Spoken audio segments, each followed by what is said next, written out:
What is the rubber hand illusion, and what does it reveal about out-of-body experiences, phantom limbs, and the secrets of the soul? Stay tuned.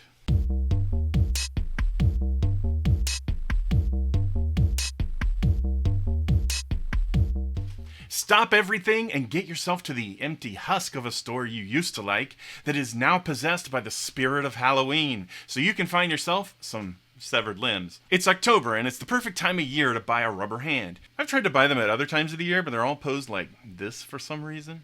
Anyway, if you've got a rubber hand handy, you're ready for today's topic, the rubber hand illusion.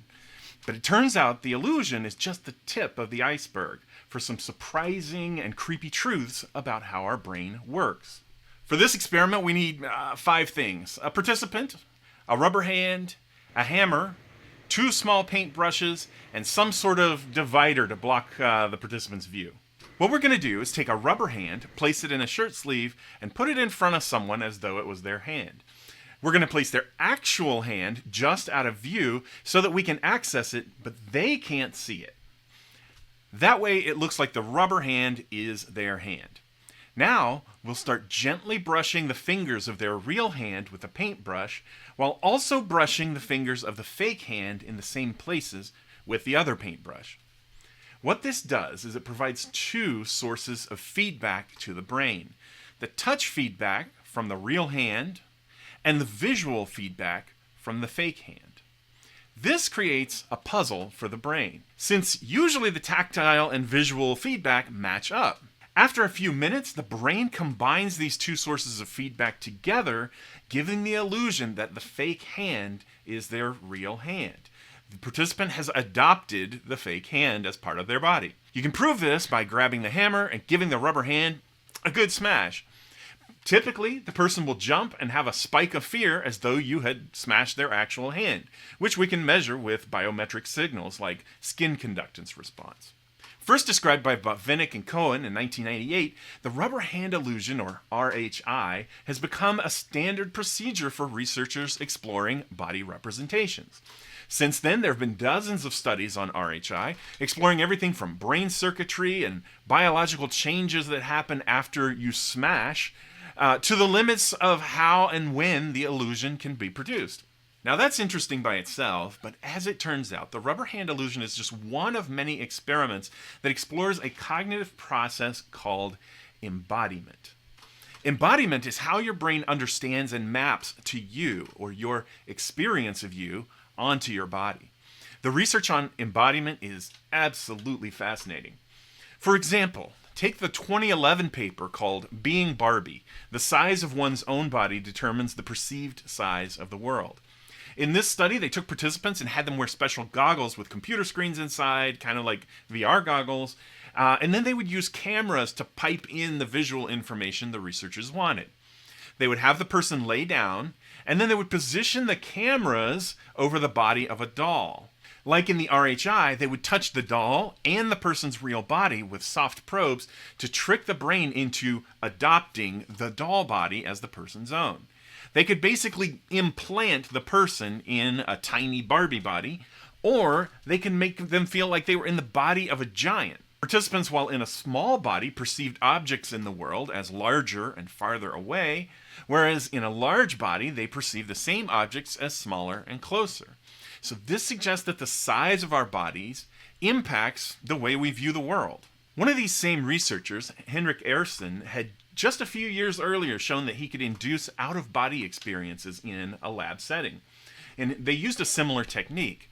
They would place goggles on participants and have them sit in a chair and then set the cameras up 2 meters behind them. The experimenter would then use plastic rods to touch their actual body and then provide visual feedback by touching a rod to where their chest would be if viewed through the cameras. As their brain tried to reconcile this discrepancy, at some point, the participant would feel like their body jumped from their actual location to the location of the cameras behind themselves. They would feel like they were looking at someone else's body, but it was actually their own. Now, the induction of this illusion only took about 2 minutes. Now, just to be sure that the illusion worked, the researcher obviously gave the illusory body a good whack with a hammer, and the participants had measurable fear responses. Weirder still, studies with amputees have explored something called phantom limb syndrome, where a person loses a limb and has the feeling that it's still there. Up to 90% of amputees experience phantom limb pain, where they feel like there is a cramp or the limb is clasping tightly the hand or something like that, and it can be very painful. Doctors have figured out that they can provide treatment for these patients by giving them a mirror and reflecting their still existing limb, allowing them to give visual feedback of the hand unclenching. Again, it reinforces the idea that the brain naturally combines multiple sources of information together, including visual and tactile information, to produce our experience of self in the world. Some people have the unfortunate experience of becoming convinced that one of their body parts is not theirs, resulting in a condition called body integrity identity disorder. It's very rare, but let me know if you think BIID deserves its own video. But basically, they become convinced that a healthy body part does not belong to them. Or sometimes they have a sense of over-completeness. Now, these individuals don't have any brain damage, no delusions or psychoses or other mental illnesses that we can discern.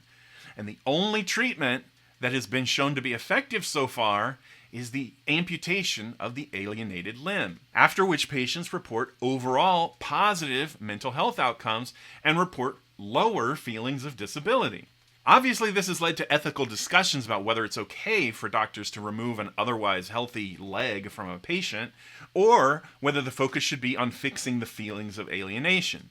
But for my thesis in this video, it's enough to say that the representation of our body doesn't always match our actual bodies, and that causes real problems to those who experience it. So here's my take-home message from all these studies, which is kind of disturbing. Most of us walk around feeling like there's a me, and it exists somewhere behind our eyes, and it's attached to a body that's ours, and we know where it is at any given moment. But these studies show that this is all an illusion, a story our brain tells us to help navigate the world. But given the right circumstances, you can dissolve these fine threads that hold this delicate sense of self together. If you think about it, this makes sense though. When you're born, your brain doesn't know what kind of body it will be in. So it has to be flexible enough to be able to adapt to whatever body it has. Your body changes so much across your life that it has to be ready to adjust constantly to anything you throw at it. But this has some cool implications too, because it suggests that your brain may have the capability to be far more flexible than we usually realize. For example, if you can harness this ability, it can lead to significantly better outcomes for amputees who can better embody their prosthetics. Beyond that, imagine that your brain can learn to adopt a third arm or tool as an extension of the body. Indeed, there's some evidence that after using tools for an extended period, they come to be considered an extension of the body. And for example, using a long, narrow tool for a while can make the forearms seem longer and narrower than they actually are. This means we have the potential to add body parts if we wanted to. And it suggests that our brains will be able to adapt to new bodies or virtual bodies of different shapes and sizes in virtual reality. What would you become if you could become anything? If you found this video interesting, hit the like button. I also got word this week that one of you wasn't subscribed and that you missed our last video, so be sure and take care of that. Subscribe to get more videos on all things psychology, and until next time, keep thinking.